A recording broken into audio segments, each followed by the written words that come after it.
Precipitation. तो ये जो ग्रुप्स हमारे हमने बनाए हुए हैं वो प्रेसिपिटेशन बेसिस पर बनाए हुए हैं। हर ग्रुप का एक ग्रुप रिएजेंट तुम्हें यहाँ नजर आ रहा होगा।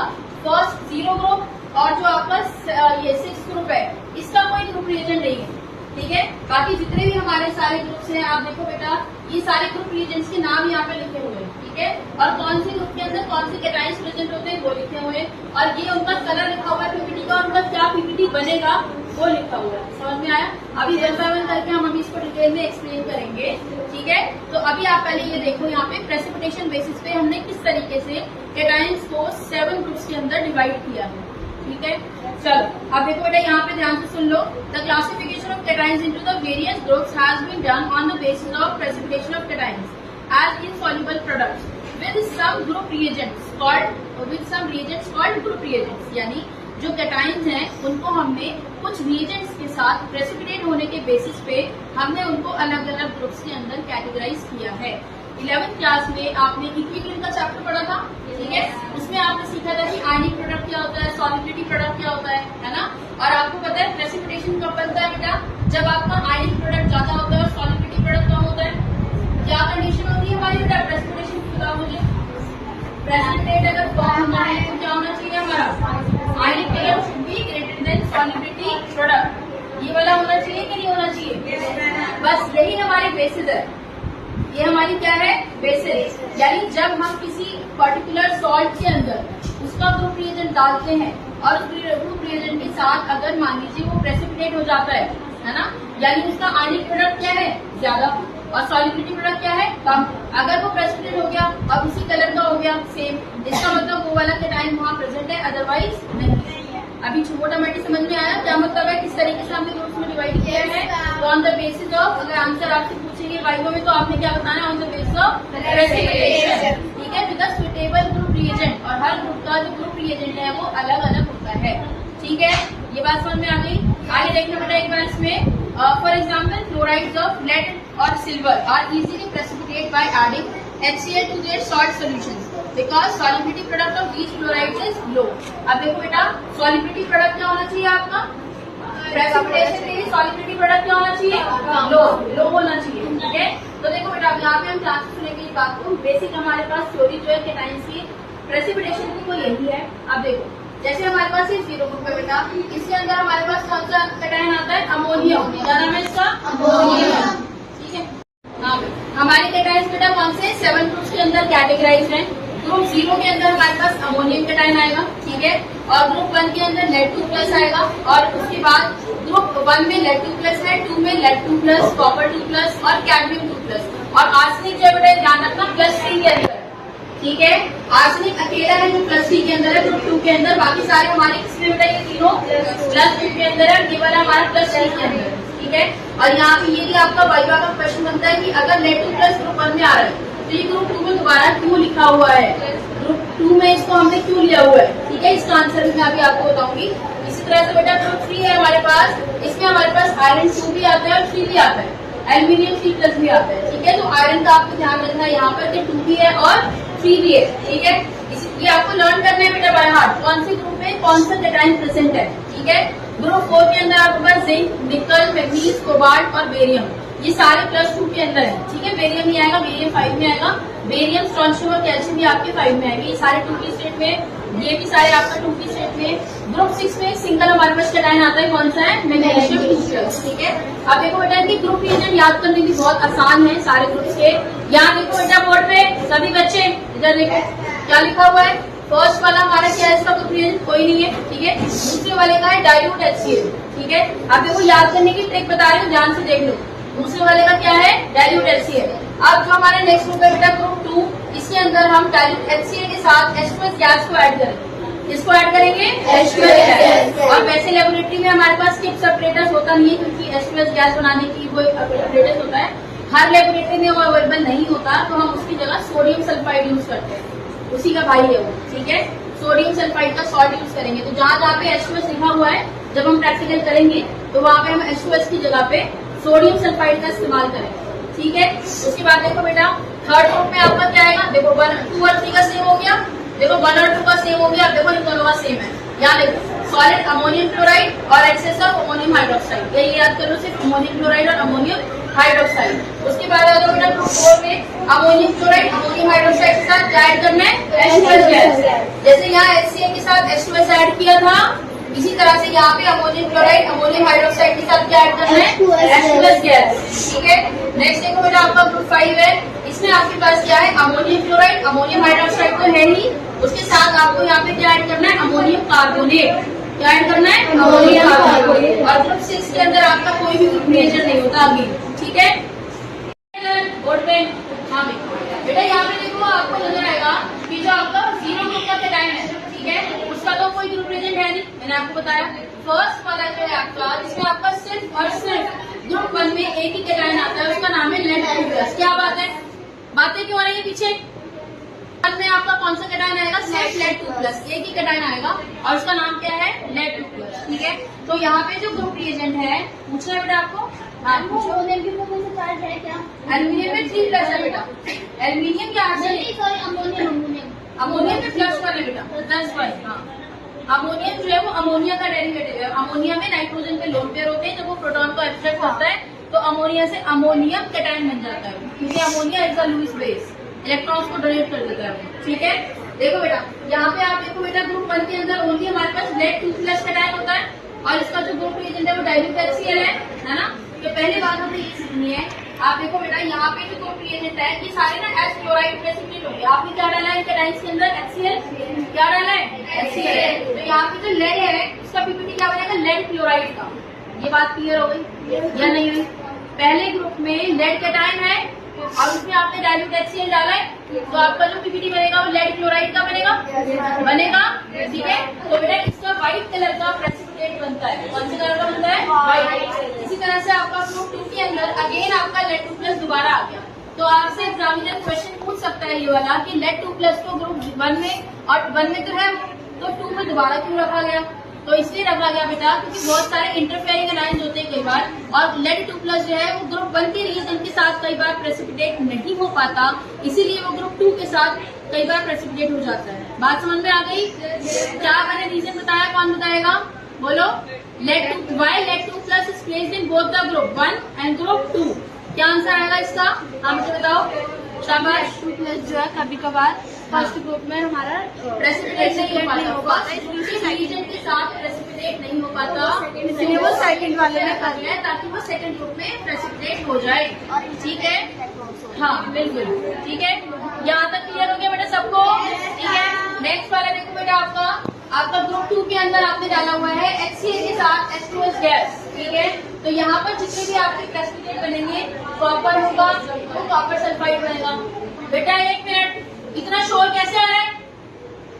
कॉपर से क्या बनेगा, कॉपर सल्फाइड, और कैडमियम का क्या बनेगा, कैडमियम सल्फाइड। ठीक है, इसी तरह से आपका आर्सेनिक है, आर्सेनिक क्योंकि 3+ है और सल्फाइड पे 2- आता है, तो इसका फॉर्मूला क्या आएगा, आर्सेनिक AS2S3। ठीक है, और यहाँ पे आप पहचानोगे कैसे कि कौन सा कैटायन है, तो यहाँ पे हाँ कैटायन है वो H क्लोराइड प्रेसिपिटेट होते हैं, तो लेड ही था, तो लेड क्लोराइड प्रेसिपिटेट हो गया व्हाइट कलर का। दूसरे ग्रुप में आपके पास कौन है, लेड के साथ कॉपर और कैडमियम। तो कॉपर और कैडमियम में डाइल्यूट HCl के साथ आपने क्या डाला है, H2S गैस डाली। ठीक है, तो यहाँ पे ये जो होगा हमारा H सल्फाइड प्रेसिपिटेट होगा, तो लेड सल्फाइड, कॉपर सल्फाइड और कैडमियम सल्फाइड। ठीक है, इसी तरह से आर्सेनिक 3+ है, तो इसका फॉर्मूला हो गया AS2 और H3, सल्फाइड पे 2 नेगेटिव आएगा, आर्सेनिक कौन सी स्टेट में, +3 है, तो फॉर्मूला इसका बनेगा ये वाला। आप देखो बेटा ये तीनों के कलर अलग अलग हैं, इन दोनों के सेम है, उनके लिए फिर आगे अलग प्रोसीजर होता है इनको डिटेक्ट करने के लिए, इन दोनों में से कौन सा वाला है। ठीक है, बात समझ में आई यहाँ तक? पीछे हाँ भाई बेटा, सब पे नजर है मेरी, इधर मुंह कर लो जरा, चुपचाप बैठ जाओ, इधर देखो। अब उसके बाद देखो ग्रुप 3 के अंदर आपके पास कौन सा है, आयरन 2, आयरन 3 और एल्यूमिनियम 3 है आपके पास, और ग्रुप 3 जो है आपका उसके अंदर अमोनियम क्लोराइड और अमोनियम हाइड्रोक्साइड आपने डाला है। तो यहाँ पे जो होंगे ये आज हाइड्रोक्साइड प्रेसिपिटेट होते हैं, तो ये हमें बाय हार्ट होना चाहिए कि ग्रुप 1 के कैटायन आज क्लोराइड प्रेसिपिटेट होते हैं, ग्रुप 2 और ग्रुप 4 के कैटायन आज सल्फाइड प्रेसिपिटेट होते हैं, ग्रुप 3 के कैटायन आज हाइड्रोक्साइड प्रेसिपिटेट होते हैं, ग्रुप 5 के जो कैटायन होता है वो आज कार्बोनेट प्रेसिपिटेट होते हैं, और ग्रुप 6 का कोई ग्रुप रिएजेंट है ही नहीं। ये बात समझ में आ गई है? क्या समझ में आया? ग्रुप 1 जो है हमारा एज क्लोराइड प्रेसिपिटेट होगा और ग्रुप 2 और 4 ग्रुप 2 और group 4 as sulphide, group 3 as hydroxide, group 5 as carbonate और ग्रुप 6 एज, बोलो ग्रुप 6 का कोई रिएजेंट है नहीं। अब बताओ ये टेबल पे बाहर टर्न हुई है कि नहीं हुई है? तो अब इसकी बेसिक थ्योरी जानने के लिए अब देखो अगला क्वेश्चन तुम्हारा ये है। पहला तो हमारा बहुत सिंपल सा क्वेश्चन है कि हमारे जो ग्रुप 1 का कैटायन है Lead2+, वो डाइल्यूट HCl डालने पे लेड क्लोराइड का व्हाइट प्रेसिपिटेट बना के वो प्रेसिपिटेट हो जाता है। तो होता एक तरह से उसका इंडिकेटरी टेस्ट है। तो जैसे ही इंडिकेट हो जाता है हम इसकी दो कन्फर्मेटरी टेस्ट कर लेते हैं और हमारा कैटायन फाइनल हो जाता है, कन्फर्म हो जाता है। ठीक है, तो ग्रुप 0 का भी हमारा क्योंकि कोई इंडिकेटरी टेस्ट होता नहीं है, डायरेक्ट कन्फर्मेटरी टेस्ट होता है, तो वो भी हम डायरेक्टली कर लेते हैं। ग्रुप 1 भी हमारा इसी तरह निकल जाता है क्योंकि इसमें आपने इस तरफ क्या करना है, सॉल्ट में आपने क्या डालना है, डाइल्यूट HCl डालना है। अगर आपका लेड क्लोराइड का व्हाइट प्रेसिपिटेट बन गया, इसका मतलब it's indicate the presence of Lead2+ ions. ठीक है, अब बन गया तो आप क्या करोगे, उसके बाद दो कन्फर्मेटरी टेस्ट करोगे आपके। ठीक है, वो हम बाद में डिस्कस करेंगे। अच्छा, आप उसके बाद देखो बेटा आपका जो ग्रुप 2 आता है, अब क्वेश्चन आपका ये है कि जो ग्रुप 2 के कैटायंस हैं और ग्रुप 4 के कैटायंस हैं, both are precipitate as sulphides. ठीक है, both are precipitate as sulphide. तो ये कैसे पता चलेगा, मतलब अगर तुमसे एक क्वेश्चन पूछा जाए कि ग्रुप 2 के कैटायंस ग्रुप 2 के अंदर ही क्यों प्रेसिपिटेट होते हैं और ग्रुप 4 वाले 4 में क्यों प्रेसिपिटेट होते हैं, ऐसा क्यों है? मतलब दोनों ही एज सल्फाइड प्रेसिपिटेट हो रहे हैं, ग्रुप 2 के कैटायंस भी एज सल्फाइड प्रेसिपिटेट हो रहे हैं और ग्रुप 4 के कैटायन भी एज सल्फाइड प्रेसिपिटेट हो रहे हैं। तो अगर आपसे ये क्वेश्चन पूछा जाए कि भाई 2 वाले 4 में क्यों नहीं प्रेसिपिटेट हो रहे और ग्रुप 4 वाले 2 में क्यों नहीं प्रेसिपिटेट हो रहे, तो ये बहुत इंटरेस्टिंग क्वेश्चन है और इसका आंसर समझने के लिए हमें 11th क्लास के इक्विलिब्रियम के चैप्टर पे जाना पड़ेगा, जहां हमें सीखना पड़ेगा कि कॉमन आयन इफेक्ट क्या होता है और लीच इंटीग्रल प्रिंसिपल क्या होता है। ठीक है, क्या कोई बच्चा बता सकता है what is common ion effect? याद है कुछ? What is common ion effect? नहीं पता है तो लिखो, मैं लिखवा रही हूँ, लिखो कॉमन आयन इफेक्ट की डेफिनेशन लिखो। कॉमन आयन इफेक्ट क्या होता है? It is a suppression in the degree of dissociation. Suppression, common ion effect लिखो बेटा।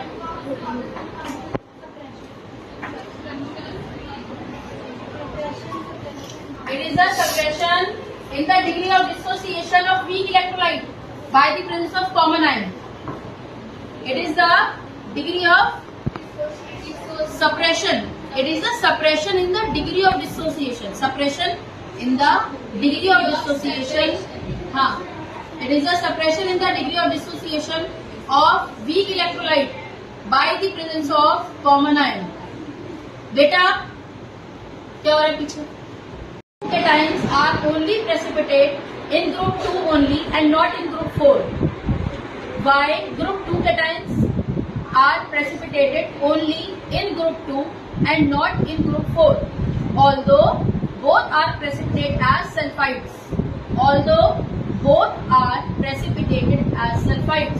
समझ में आया क्वेश्चन? क्या है कि ग्रुप 2 के cations भी as sulfide precipitate हो रहे हैं, ग्रुप 4 के भी कैटायंस एज सल्फाइड प्रेसिपिटेट हो रहे हैं। तो आपको ये बताना है कि ग्रुप 2 के कैटायंस 2 में ही क्यों प्रेसिपिटेट हो रहे हैं, 4 में क्यों नहीं हो रहे हैं। बेटा शांत हो जाओ, पीछे। ठीक है, क्वेश्चन क्लियर है?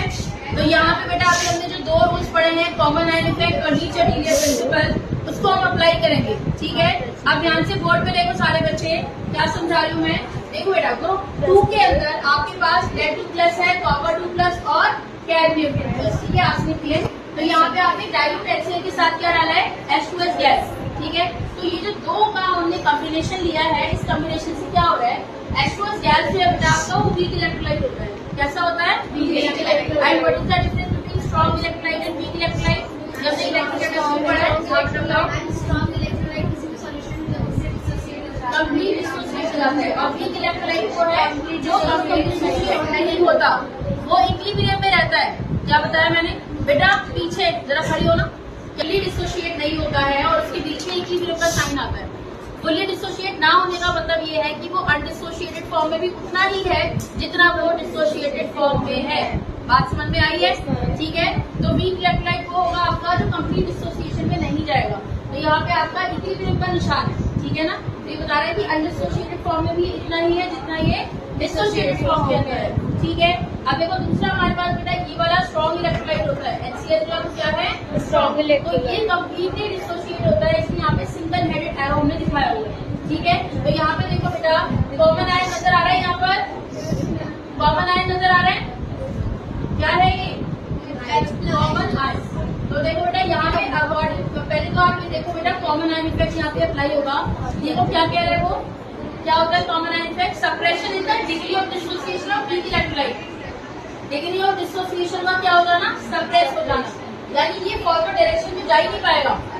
क्या समझ में आया, suppression in the degree of dissociation of weak electrolyte. तो वीक इलेक्ट्रोलाइट कौन सा है, ये वाला, और इसका सप्रेस हो जाएगा क्या, डिग्री ऑफ डिसोसिएशन, यानी वीक इलेक्ट्रोलाइट का डिग्री ऑफ डिसोसिएशन क्या हो जाएगा, सप्रेस। तो जब ये आगे फॉरवर्ड में जा रहा था, ये H+ आयन बना रहा था, सल्फाइड आयन बना रहा था, तो जैसे ही यहाँ पे हमने HCl डाला, यहाँ पे कॉमन आयन हो गया, H+ आयन क्या हो गया, कॉमन। तो जैसे ही यहाँ पे H+ आयन कॉमन हुआ, तो यहाँ पे अकॉर्डिंग टू लीचर-डिग्री प्रिंसिपल ये इक्विलिब्रियम डिस्टर्ब हो गया, ये इक्विलिब्रियम क्या हो गया, disturb, and the reaction will go now in backward direction. अब रिएक्शन हमारी कहाँ जाएगी, बैकवर्ड डायरेक्शन। और इसी तरह बेटा सल्फाइड आयन की कॉन्सेंट्रेशन क्या हो जाएगी, कम। सल्फाइड आयन की कॉन्सेंट्रेशन क्या हो जाएगी, कम। ठीक है बेटा, ग्रुप 2 के प्रेसिपिटेशन की थ्योरी हम यहाँ समझ लेते हैं कि ग्रुप 2 जो है वो एज सल्फाइड किस तरह प्रेसिपिटेट होता है। ग्रुप 2 हमारा कौन सा बेटा, ये वाला है। ठीक है, तो इसके अंदर आपका कॉपर, कैडमियम और आर्सेनिक है, और ऑब्वियसली लेड भी है। ठीक है, तो जैसे ही आपने HCl में डाला ही हुआ था ग्रुप 1 के अंदर, है ना, तो ग्रुप 1 के अंदर HCl था, आपने जैसे ही उसके अंदर डाला हाइड्रोजन सल्फाइड H2S गैस, वो डालने से क्या हुआ, यहाँ पे बेटा ये रिएक्शन हुई है। H2S गैस है, इसमें कोई वीक इलेक्ट्रोलाइट है, तो it will not dissociate completely, तो हमारे पास यहाँ पे इक्विलिब्रियम का साइन आएगा। ठीक है, यानी undissociated form is equal to dissociated form. जैसे ही इसके अंदर हमने अब HCl डाला, या HCl में H2S डाला, कैसे भी हम कर सकते हैं, तो यहाँ पे बेटा H+ आयन कॉमन हो गया, क्या हो गया, H+ आयन कॉमन। और according to common ion effect क्या होता है, कॉमन आयन क्या कर देता है बेटा, degree of dissociation of weak electrolyte को सप्रेस कर देता है। तो जब ये इसके डिसोसिएशन को सप्रेस करेगा, तो ये आगे फॉरवर्ड में नहीं जाएगा, कहाँ आएगा, ये बैकवर्ड आएगा। तो यहाँ पे बेटा सल्फाइड आयन की कॉन्सेंट्रेशन जो अकॉर्डिंग टू लीचर-डिग्री प्रिंसिपल वो क्या हो जाएगी, कम। देखो कैसे, लीचर-डिग्री प्रिंसिपल के अकॉर्डिंग क्या होता है कि if system is at equilibrium, और उनमें से कोई भी फैक्टर जो सिस्टम को डिटरमाइन कर रहा है, टेम्परेचर, प्रेशर, वॉल्यूम या नंबर ऑफ मोल्स, जो सिस्टम की स्टेट को डिफाइन कर रहा है, उनमें से किसी भी फैक्टर में अगर कोई भी चेंज आता है, तो रिएक्शन जो है वो क्या हो जाएगी बेटा, शिफ्ट हो जाएगा, इक्विलिब्रियम क्या हो जाएगा, शिफ्ट। तो शिफ्ट होगा टू नलीफाई या काउंटरएक्ट द इफेक्ट जो हुआ है पहले, है ना। तो यहाँ पे जैसे ही आपका H+ आयन कॉमन होगा, ठीक है, तो रिएक्शन अकॉर्डिंग टू लीचर-डिग्री प्रिंसिपल बैकवर्ड डायरेक्शन में हो जाएगी। ठीक है, समझ में आया, कॉमन आयन होने की वजह से डिग्री ऑफ डिसोसिएशन सप्रेस हुआ, और ये रिएक्शन बैकवर्ड में गई, और हमें क्या चाहिए था, सल्फाइड आयन की कॉन्सेंट्रेशन कम चाहिए। तो जैसे ये रिएक्शन आपकी बैकवर्ड हो जाएगी बेटा, सल्फाइड आयन की कॉन्सेंट्रेशन कम हो जाएगी, and which is the required solution, ठीक है, to precipitate the group 2 cations as sulphide. ठीक है, लो कंसेंट्रेशन ऑफ लेड 2+ या फिर lead sulphide is required for the precipitation in group 2 as